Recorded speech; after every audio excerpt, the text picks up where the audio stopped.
Salut à toi, aujourd'hui on va voir la différence qu'il y a entre la mobilité et la souplesse, parce que ouais, il y a une différence. Je me suis longtemps demandé est-ce que ça voulait dire la même chose ou est-ce que c'était deux termes différents. Et voilà, on va parler de ça aujourd'hui, ça va être super intéressant. Si t'es intéressé par la mobilité, la souplesse, etc., ça va t'intéresser. Je pense que de toute façon, sinon t'aurais pas cliqué sur cette vidéo, hein, de toute façon, ou sur ce podcast si tu l'écoutes en podcast, encore une fois. Alors on va commencer par définir ce qu'est la mobilité en général. Donc, quand on parle de mobilité, on fait référence, pour être plus précis, à la mobilité articulaire. Alors, j'ai noté une définition de cette mobilité articulaire. Je vais te la dire, on va en reparler rapidement. Alors, la mobilité articulaire, ça fait référence à la manière dont une articulation se déplace avant d'être restreinte par les tissus environnants, tels que les tendons, les ligaments et parfois les os.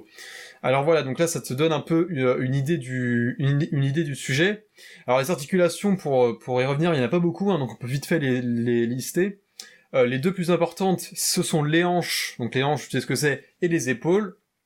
Et ensuite, tu as ensuite ce qui découle de ça. Donc ce qui découle des hanches, ce sont les genoux et les chevilles, et ce qui découle des épaules, ce sont les coudes et les poignets, hein, ce qui revient à la même chose. Donc c'est bien de penser les choses comme ça. Et du coup la mobilité, voilà, c'est ce qui se passe au niveau des articulations. Hein, donc ça se passe au niveau soit des épaules, soit des coudes, soit des poignets, soit des hanches, soit des genoux, soit des chevilles. Donc on va dire que c'est assez restreint en termes d'endroits à travailler, si tu veux, en termes d'endroits à penser. Et je vais te donner un exemple de restriction de mobilité qu'on voit très souvent, qui est très parlant pour la plupart des gens. C'est la restriction de mobilité au niveau de l'amplitude de cheville, au niveau de la mobilité de la cheville. Alors, je sais pas si tu squattes, quand tu squattes cul par terre, le mieux c'est pour tester ta mobilité de cheville, c'est de faire un pistol squat, donc un squat avec une seule jambe. Et en fait, ta cheville va avancer, tu vois, elle va aller vers l'avant, et souvent, on se sent limité par, on va dire qu'il y a l'avant de la cheville qui nous limite, et on peut sentir comme un sorte de pincement, tu vois, ça pince devant, et du coup, on sent que on est limité par quelque chose de dur, quelque chose qui n'est pas de l'étirement, du coup, c'est vraiment différent de l'étirement. Et voilà, donc ça, c'est un exemple de mobilité de cheville. Du coup, les avantages de la mobilité, qu'est-ce que c'est le fait de travailler sa mobilité? Ça permet d'avoir moins de risques de blessures en général, pour résumer. Ça permet d'avoir des articulations en bonne santé, évidemment. Et on va dire, en gros, si tu te mobilises régulièrement, t'auras des articulations qui resteront lubrifiées, une amplitude de mouvement sur les exercices qui va s'augmenter, qui va s'améliorer. C'est le but de travailler sa mobilité, c'est de faire des mouvements en amplitude complète, tout simplement. Et c'est quelque chose qui n'est pas possible pour la plupart des gens si tu n'entraînes pas ta mobilité. Donc c'est bien beau de faire des demi-squats et de dire que ouais mais je suis pas assez souple, etc. Mais la mobilité ça se travaille. Personne ne fait des jolis squats sans travailler sa mobilité à côté, ça faut le savoir. Et évidemment, en plus de la santé de tes articulations, ce sera aussi pour la santé de tes tendons et de tes ligaments, qui sont des tissus mous, qui sont accrochés, qui sont autour des articulations. Alors maintenant, on va en venir à la souplesse. Donc, mobilité et souplesse, est-ce que, voilà, maintenant qu'on a fait ça, que fout la souplesse là-dedans? Alors voilà, donc pour résumer la mobilité, c'est la façon dont les os s'articulent les uns avec les autres, si tu veux, au niveau des articulations. La souplesse, c'est ce qui se passe entre les articulations. C'est ta capacité à étirer un muscle dans le plus de longueur possible. Si tu veux, la mobilité, c'est ce qui se passe entre tes articulations, et la souplesse, c'est ce qui se passe entre tes articulations, c'est la capacité à ton muscle.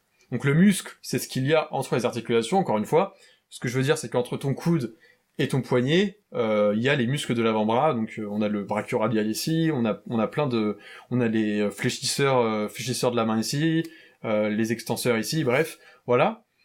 Si on peut faire pareil avec l'épaule, donc entre l'épaule et le coude, t'as des muscles, donc le biceps ici, le triceps ici, le brachial antérieur ici, bref, voilà, tu vois. Et voilà, donc la souplesse, ça se passe ici, la souplesse, ça se passe entre les articulations, et la mobilité, ça se passe dans les articulations. Pour te prendre un exemple, tout simplement, on va encore une fois prendre un exemple qui te parle, un exemple qui est parlant, c'est quand tu essayes de toucher tes pieds, toucher tes pieds par terre en gardant les jambes tendues. Tu vas sentir un étirement au niveau des ischio-jambiers. Tu vas pas sentir une restriction ou un pincement au niveau de tes articulations normalement, en général. En général, quand tu fais ça, quand tu veux toucher le sol avec les jambes tendues, tu vas sentir un étirement au niveau de l'ischio-jambier. L'ischio-jambier qui est un muscle, encore une fois, donc la souplesse au niveau des muscles, et la mobilité, c'est au niveau des articulations, ce qui est assez différent. Et finalement, évidemment, on a besoin des deux. Les deux se travaillent en synergie, parce que les deux te limitent aussi en synergie. On peut prendre des exemples simples. Par exemple, le squat, tu vois, il y a plein de trucs à faire par rapport au squat. Si tu as, je sais pas, les hanches raides et les ischios aussi raides, donc tes hanches, c'est une articulation. Si ton articulation n'est pas au top, et les hanches ne sont souvent pas une articulation qui est au top au niveau des tendons et des ligaments, parce qu'on est assis toute la journée, ce qui fait que t'as les hanches ultra tendues, et ce qui fait que quand tu vas descendre en squat, si tu veux descendre en squat complet, tu vas pas réussir à garder tes hanches droites, ta hanche va baisser. En même temps, tu veux garder ton torse droit pour pas tomber. Du coup, tu vas faire une hyper extension du dos. Je sais pas si tu vois, donc ton dos, au lieu d'être droit, il va être comme ça, tu vois. Et c'est pas bon quand tu mets du poids d'en plus hyper extension. On dit qu'il faut pas remplir le dos au squat, c'est vrai. Faut pas non plus faire une hyper extension du dos, tu vois, parce que ça va pincer tes disques de l'autre côté en fait, tout simplement. Et si t'arrivais, tu vois, en fait, tu fais ça. Et en fait, il faudrait faire ça, tout simplement. Et ça demande pas mal de travail de mobilité au niveau des hanches, et ça peut être aussi une restriction au niveau des ischio-jambiers. Donc voilà, il faut travailler les deux. Un autre exemple, c'est par exemple un powerlifter. On va prendre un exemple encore plus parlant. Ouais, on va dire un powerlifter qui fait que du couché, tu vois. On va dire pour le haut du corps, il fait que du couché, tu vois. Il fait que du développé couché, lourd, etc. Sans penser au reste. Et donc c'est pas super top. Ce qui fait qu'il va avoir les épaules très raides. Et demande à cette personne de toucher ses mains derrière son dos.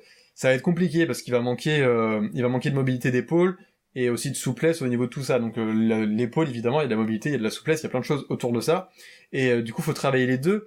Et tu peux travailler les deux, du coup, en synergie je sais pas, on prend un exemple comme la suspension passive. La suspension passive, c'est quand tu t'accroches à une barre et tu te laisses pendre.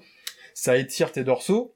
Et en même temps, ça met tes épaules dans une bonne position, et du coup, c'est bon pour la mobilité de tes épaules, si tu veux. Donc voilà, je t'ai fait un peu la différence entre mobilité et souplesse, je t'ai aussi fait un petit topo sur la mobilité. Et voilà, encore une fois, c'est super important, parce que, encore une fois, la mobilité, quand tu penses à ton ratio entraînement-mobilité, souplesse, les gens s'entraînent beaucoup, mais se mobilisent très peu. Et déjà, ça, c'est pas une bonne idée. Et en plus de ça, le fait qu'on a des habitudes quotidiennes, aujourd'hui au XXIe siècle, où on est très souvent assis devant son bureau, avec le dos arrondi, ou encore mieux, quand on regarde son téléphone, en ayant la tête vers le bas, et regardant son téléphone en ayant les épaules creusées, etc., voûtées, les deux ensemble, le fait que tu charges lourd sur tes exercices, et en plus t'as des positions de merde, ça va mal finir, ça va inévitablement mal finir. Donc voilà, faut pas hésiter à travailler sa mobilité et sa souplesse, et d'y accorder du temps, c'est super important. Et voilà, personnellement, ça me fait carrément kiffer en fait de travailler ça, et ça me fait kiffer aussi de t'en parler dans cette vidéo. Donc si tu es intéressé par tout ce qui est mobilité souplesse, donc ça c'était un peu une vidéo assez vague, assez théorique sur le sujet, mais on peut faire des trucs plus pratiques là-dessus. Et si ça t'intéresse, n'hésite pas à le dire en commentaire si t'as des questions par rapport à ça. Je me ferai un plaisir d'y répondre, soit en commentaire directement, ou alors carrément en faire une vidéo. Donc voilà, à ce niveau-là, j'espère que la vidéo t'a plu, je te souhaite une bonne continuation, et on se retrouve très bientôt pour un prochain contenu. Salut à toi!